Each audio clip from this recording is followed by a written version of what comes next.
Bonjour Juliette Méadel. Oui, bonjour monsieur. Merci d'être avec nous sur Maritima. Effectivement, vous avez poussé un coup de gueule en fin de semaine dernière sur RMC pour citer cette station en menaçant quelques bailleurs marseillais, Martégo également, peut-être le même d'ailleurs, d'avoir des pénalités financières, autrement dit de perdre leur abattement fiscaux en cas de mauvais entretien du patrimoine. Qu'est-ce que vous avez constaté sur place et qu'est-ce qui vous chagrine ? Écoutez, j'ai constaté que beaucoup d'éléments, par exemple, de saleté, par exemple à Martigues, à Notre-Dame-des-Marins, pour ne pas la citer, il y avait vraiment des entretiens de canalisation défectueux, des parties communes mal entretenues.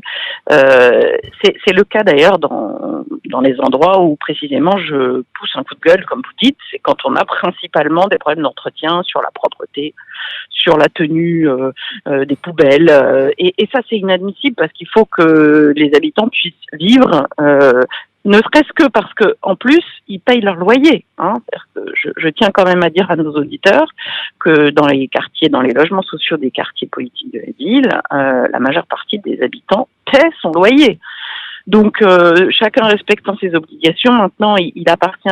Alors, en l'occurrence, il s'agit de 13 habitats, mais ce que je veux dire ici, c'est que la majeure partie des bailleurs sociaux de la région et du département des Bouches-du-Rhône travaillent très correctement et parfois dans des conditions, il faut bien le reconnaître, pas faciles. Donc là, simplement avec ce bailleur-là et à certains endroits, pas dans tout le département, il y a quelque chose qui ne va pas. Donc, ils ont jusqu'au 15 juillet pour rectifier le tir, c'est-à-dire pour effectuer les réparations qu'ils se sont engagés à réaliser.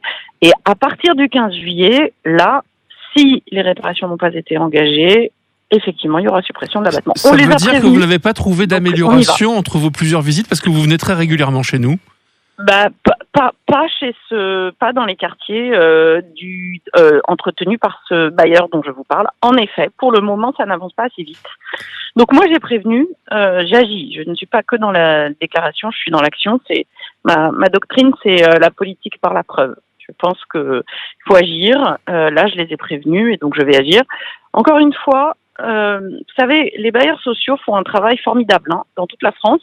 Je voudrais quand même que vous sachiez que ils reçoivent des aides publiques pour surentretenir les logements sociaux dans les quartiers. Donc il faut qu'ils soient à la hauteur de cette aide. Mais j'ai plutôt d'excellents retours de terrain partout en France.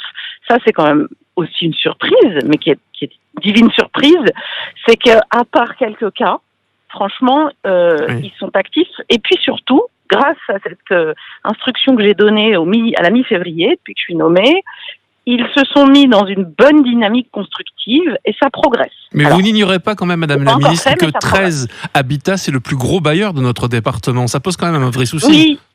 Et attendez, il faut reconnaître aussi que 13 Habitat fait un très bon travail dans d'autres quartiers. Oui, par exemple, j'étais à Vitrolles, ils travaillent bien, ça dépend des ça dépend des quartiers. Mais non, il faut surtout le dire. Donc, il y a quelques quartiers où il y a des difficultés, et là-dessus, moi, j'ai durci le ton. Mais heureusement que c'est pas le cas de tous les quartiers. Alors, certains vous disent que si vous leur supprimez leurs abattements fiscaux, il va y avoir en particulier les associations de locataires, il va y avoir des conséquences, notamment sur leur implication au niveau social dans la vie de ces quartiers. Qu'est-ce que vous leur répondez ? Mais je leur réponds que je suis là justement pour les accompagner et que mon objectif, l'idéal, ça serait que je n'ai à supprimer aucun abattement et à prendre aucune sanction d'ici à la procédure qui démarre en septembre. Donc moi, je suis confiante, mais la confiance n'exclut pas le contrôle. Alors, la maire du 15e était sur ce plateau vendredi dernier chez nous pour nous dire à quel point c'était compliqué de vivre dans ces quartiers. Elle commentait justement votre visite en disant oui, c'est bien de dire qu'il n'y a pas de sous-citoyens, mais maintenant il faudrait quand même passer aux actes. Par exemple, pour se déplacer, c'est très compliqué pour avoir accès à la santé. Et tout ça, c'est en cascade. Le travail et le chantier restent ouverts, j'ai envie de vous dire. Mais vous savez, la politique de la ville, c'est ça que ça dit, ça doit être l'accès au transport, à la santé, à l'éducation. C'est à ça que je travaille principalement. Il y a eu un déplacement avec le Premier ministre à Marseille, précisément avec Monsieur Tabarot, qui est le ministre des Transports, la semaine dernière, pour faire des annonces justement sur des projets de transformation Du côté de l'école, nous avançons aussi, avec notamment évidemment la ministre de l'Éducation et le maire de Marseille. Moi, j'interviens sur en particulier l'enfance, que je veux mettre au cœur de mon projet. Donc, je reviendrai à Marseille autour du mois de juin, y compris parce qu'il y a des beaux projets qui progressent au niveau des crèches. Donc, tout ça, c'est vrai, vous avez raison, Rome ne s'est pas faite en un jour, mais il y a du travail et nous sommes très engagés au sein de ce gouvernement et aussi avec les élus locaux pour faire avancer les choses. Pas toujours simple, il y a beaucoup de trafic de drogue, vous le savez. La police démantèle et intervient, est très active, mais ça ne facilite pas la vie des habitants des quartiers qui sont les premières victimes du trafic de drogue.